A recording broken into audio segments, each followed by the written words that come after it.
Hi, everybody. It's Anne and Leo coming to you from Parker, Colorado. We're in my home studio, and one of us wants to get down. Leo DiPaprio is our Havanese, and he's going to help me today. We're going up in the kitchen because it is time for another installment of The Not So Starving Artist. So, with Leo's distant help, we're going to make some wonderful snacks for a holiday gathering that include gorgonzola cheese, fig jam, and lots of fun. Are you ready? Let's get to cooking. Manja manja.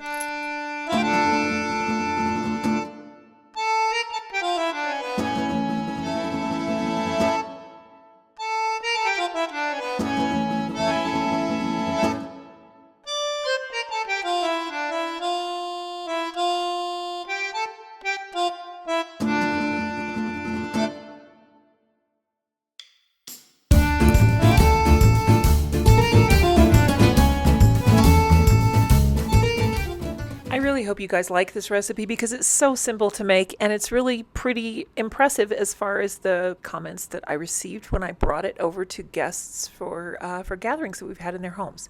Super simple ingredients. I will list the quantities and the full recipe down in the description, so don't worry. There's Leo. He is trying to stay awake. Hey, buddy.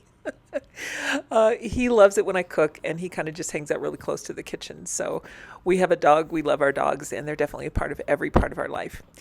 The flour that I am using today is a gluten-free flour. I think it's by Namaste. You do not have to be gluten-free when you're making these, but I have a gluten-free kitchen, so that's just my situation.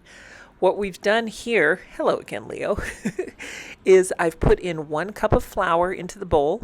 And then what's in there is the 1 stick of softened butter and the gorgonzola. And like I said, I will put all the measurements. I will put all the measurements down in the description below. What I've done is you kind of just pull that cheese apart and then just drop it in the bowl with the flour and the butter. And there's also cracked pepper in there. I just put in a few twists of the pepper grinder. I actually could have put in more. I probably put in about a half a teaspoon.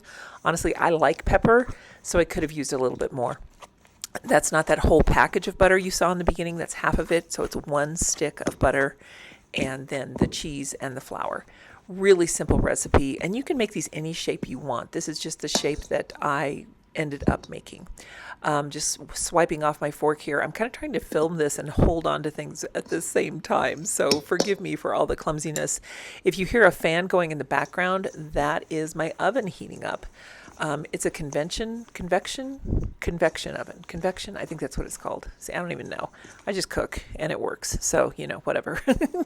But it's got this fan on it. And actually, after you turn the oven off, that fan continues to go and go. So if any of you guys are really into cooking and you understand why my oven does this, if you could let me know in the comments, because it's fairly old. It's like a 20-year-old oven. And I really don't know anything about it other than it works, which is good enough for me.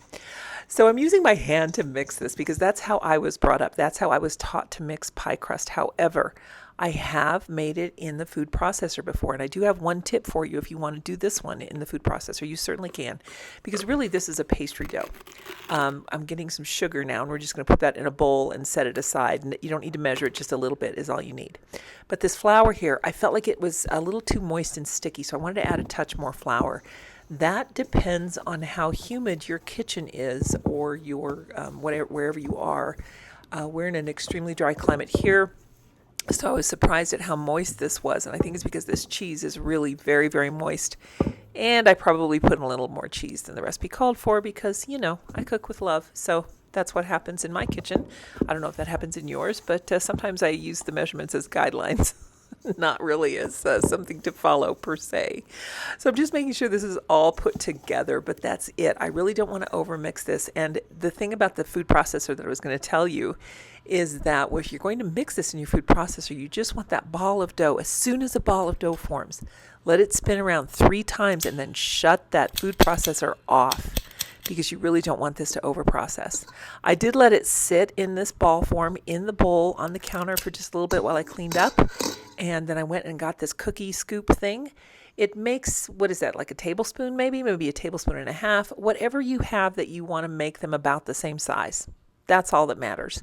Now I'm going to roll these in the sugar. Now the sugar part is optional because to be truthful, after they were done, when I tasted this, I couldn't even taste the sugar. You know how when you make thumbprint cookies like this and you can kind of taste that sugar on the outside? Maybe if you use some of the bigger sugar, then this is just regular granulated sugar, but you know, you can get that kind of sugar that's like a decorator's sugar that has a little bit more crystal, larger crystals to it. Then what you can do is maybe roll them in that, and that might give it a little bit more flavor, but I really didn't think it needed it. I'm using a half a teaspoon to make the little well in there because I kind of wanted those to be all uniform, and then ploop, inside goes your fig jam. And in this case, I've got fig and apple. You can use any savory jam, like a red pepper jelly or an onion jelly, a bacon and onion, whatever you have, whatever you want to use. This little tiny jar of jam I happen to have on hand that was left over from a gift that someone gave us, and we didn't finish it all the last time we had a gathering, so now we're going to finish it up with these, and then I'm going to go into a next jar of fig jam here that you'll see. That's fig only, and this was the fig and apple.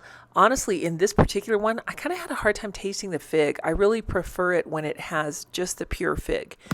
I ended up probably putting a little bit more jam in here than I needed to. I think that if you use a well or your knuckle, or excuse me, if you use the back of a spoon or a knuckle to make the little divots in your cookies, maybe use a 1/4 teaspoon instead of the 1/2 teaspoon. But again, it's just for aesthetics. And remember, it's my boss again, my recipe is made at high altitude with gluten-free flour. So here's the other fig that I used. I think I got this in a set of 3 savory jams at Costco. So whatever you want to use, whatever you like, that's what you should use. In my case, I'm using what I have on hand.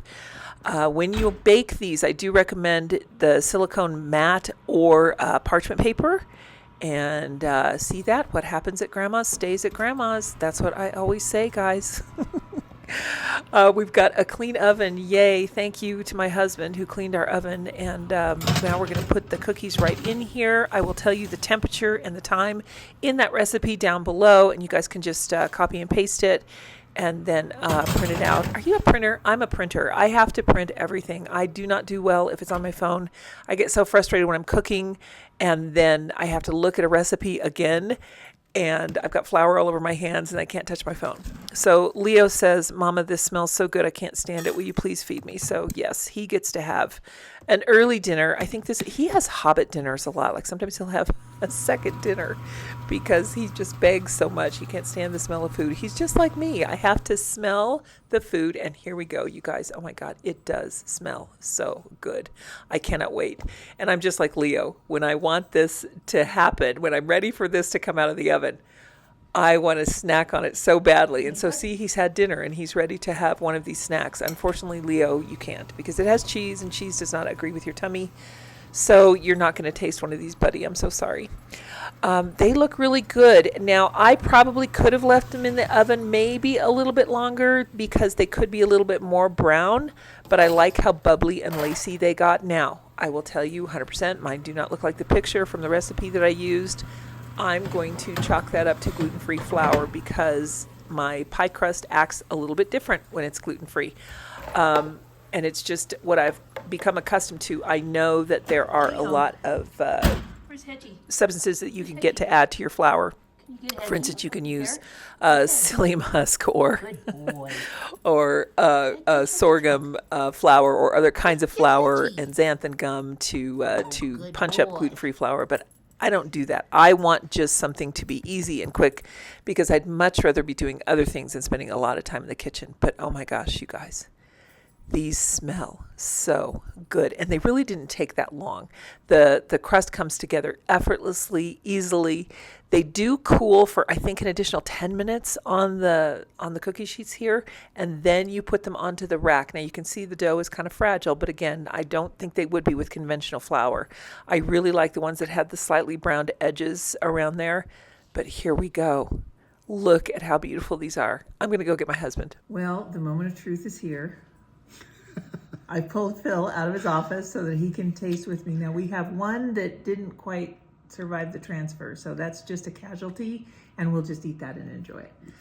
This is the apple and fig, and then this one is just the fig jam. So which one do you want to try? Well, let's try the apple and fig. Okay, all right, I'll have the broken one.